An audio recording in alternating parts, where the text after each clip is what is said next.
दोस्तों अगर आपने भी इंडियन रेलवे में ट्रेन टिकट बुकिंग करवा ली है और अगर दोस्तों आपका ट्रेन डाइवर्टेड हो गया है, तब दोस्तों आज के इस वीडियो में मैं आपको यही बताने वाला हूं, पूरा डाइवर्टेड ट्रेन के बारे में मैं आपको पूरा जानकारी देने वाला हूं।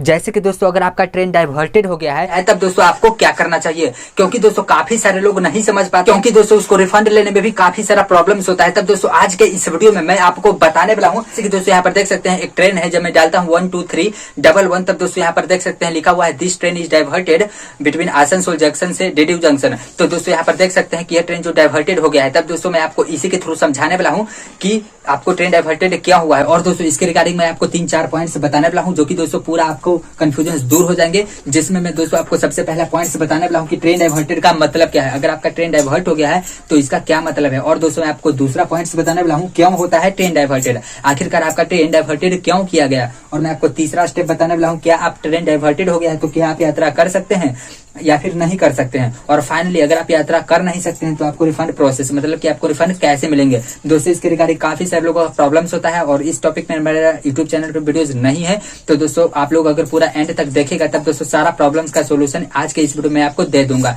तो चलिए शुरू करते हैं। तो दोस्तों सबसे पहले मैं आपको बताता हूँ कि ट्रेन डाइवर्टेड का क्या मतलब है। तो दोस्तों यहाँ पर जैसे कि मैंने आपको बताया, यहाँ पर लिखा हुआ है this train is diverted between कहां से, आसनसोल जंक्शन से डीडीयू। तब दोस्तों यहाँ पर मैं आपको इसके थ्रू बताने वाला हूँ। तो मान के चलिए दोस्तों जो ये ट्रेन है, ये ट्रेन का नंबर है 12311 ये ट्रेन का नंबर है। तो ये ट्रेन जो है नीतांजलि एक्सप्रेस है, ये हावड़ा जंक्शन से खुलती है और कालका तक जाती है।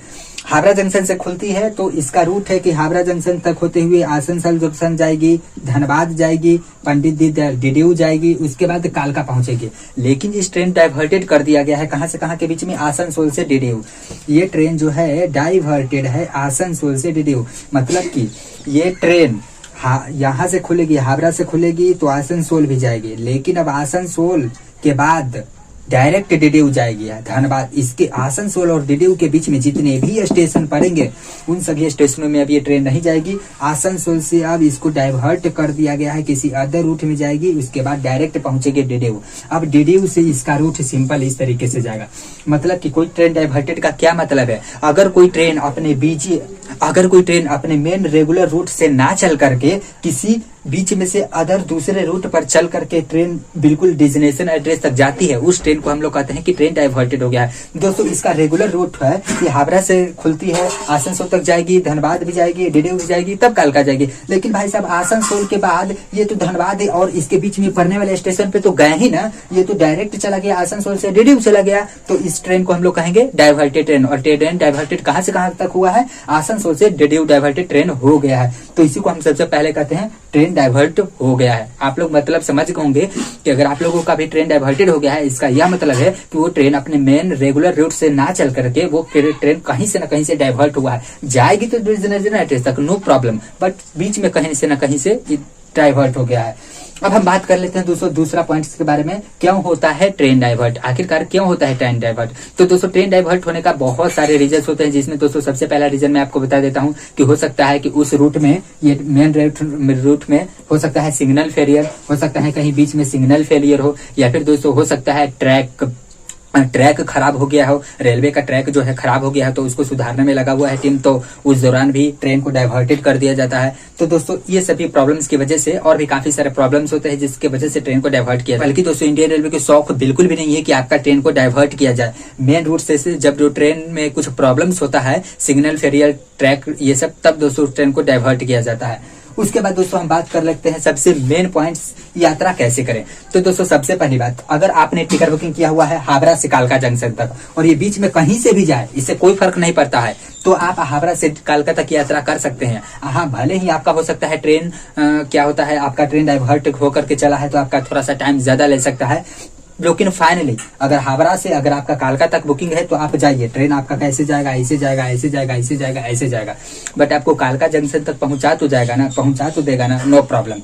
बट मान लेते हैं अगर कोई बंदा है आसनसोल से बुकिंग किया है कालका तक, उसको भी कोई प्रॉब्लम नहीं, भाई ट्रेन आसनसोल आपके स्टेशन पे तो आ रही है ना, तो अगर आपका बोर्डिंग स्टेशन पे आ रही है तो यहाँ से आपका ट्रेन आएगा, अब इधर से जाना चाहिए था बट अब जाएगा ऐसे और उसके बाद ऐसे चला जाएगा, तो आपको भी कोई प्रॉब्लम नहीं है, आपको भी ट्रैवल कर लेना चाहिए।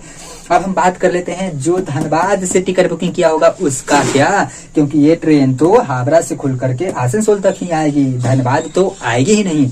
लेकिन जो लोग धनबाद से टिकट बुकिंग किए हुए हैं उसका क्या होगा। तो दोस्तों यहाँ पर सबसे पहली बात, इसका यह मतलब हुआ कि ये भाई साहब ट्रेन धनबाद से बुकिंग किए हुए हैं कालका तक, तो इसका ट्रेन जो है बोर्डिंग स्टेशन पे नहीं आ रहा है बट डेस्टिनेशन एड्रेस पर तक जा रहा है। तो अगर ये धनबाद स्टेशन से यात्रा करना चाहे कालका तक तो ये यात्रा नहीं कर सकते हैं। और दोस्तों मैं आपको बता देता हूँ, अगर आपने धनबाद से कालका तक के लिए टिकट बुकिंग किया है तो ट्रेन मतलब कि इंडियन रेलवे जितना पहले हो सकता है 2 से 3 दिन पहले ही आपको यह मैसेज के द्वारा अनाउंस्ड कर देती है कि यह ट्रेन आपका डाइवर्टेड हो गया है इस स्टेशन से इस स्टेशन के बीच में, ना कि 4 घंटा पहले ही अनाउंस करती है, ताकि आप अपना व्यवस्था कर लीजिए। तो दोस्तों जितना पहले हो सकता है इंडियन रेलवे आपको इसकी सूचना दे देती है। अब दोस्तों सबसे तब हम यहाँ पर बात कर लेते हैं कि अगर धनबाद से कालका तक होगा तो ये ट्रैवल कैसे करेंगे। तो सबसे पहली बात, लोगों को मन में काफी सारा डाउट्स होता है, क्या मैं आसनसोल आ रहा है ट्रेन तो क्या मैं आसनसोल आकर के कालका तक जा सकता हूँ। तो ऐसा जी नहीं है, ऐसा आप बिल्कुल नहीं कर सकते हैं। अगर आपका ट्रेन धनबाद है तो आप धनबाद से कालका तक ही स्टेशन मतलब कि आप जा सकते हैं।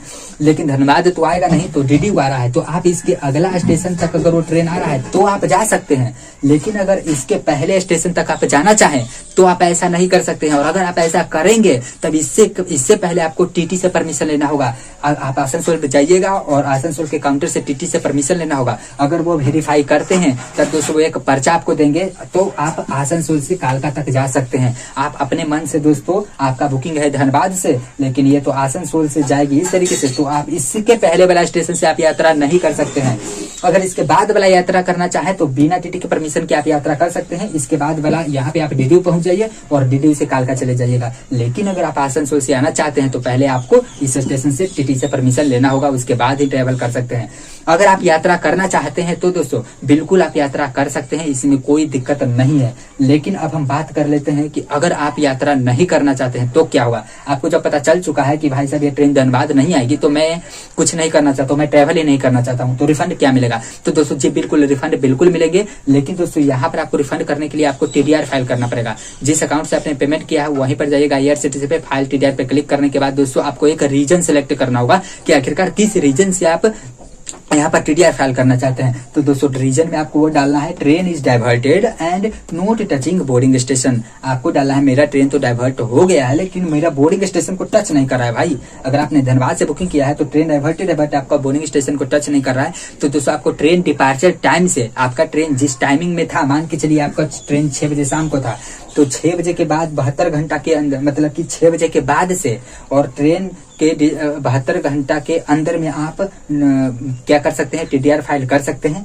और टीडीआर फाइल करने के बाद दोस्तों आपको एक्सेप्टेड हो जाएगा, क्योंकि दोस्तों अगर ट्रेन डाइवर्टेड हो गया है तब दोस्तों आपको इसके पूरे फुल रिफंड मिलेंगे। लेकिन दोस्तों इसमें जो टाइमिंग लगता है वो दोस्तों बहुत लंबा टाइमिंग लगता है, मतलब कि 15 से लेकर के 90 दिनों के बीच में लगता है। सारा प्रोसेस वेरीफाई हो जाने के बाद आपके उसी अकाउंट में पैसे पूरे के पूरे फुल रिफंड आपको कर दिए जाएंगे।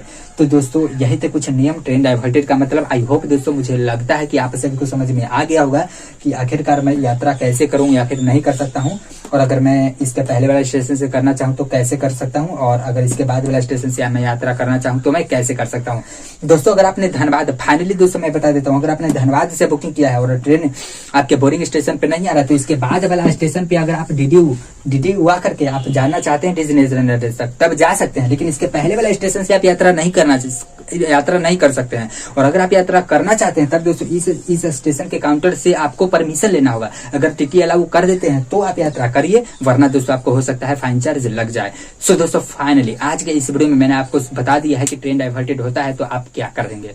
सो दोस्तों अगर आपको वीडियो पसंद आई हो तो प्लीज इस वीडियो को एक लाइक कर दीजिएगा, और अगर आप हमारे चैनल पर नए हैं तो हमारे चैनल को सब्सक्राइब जरूर कर दीजिएगा। और अगर आपके दोस्तों मन में अभी भी कोई क्वेश्चन या फिर कंफ्यूजन है तो मुझे नीचे आप कमेंट करके पूछ सकते हैं। चलिए फिर मिलते हैं एक और इंटरेस्टिंग भर वीडियो में, तब तक के लिए जय हिंद, जय भारत, जय श्री राम।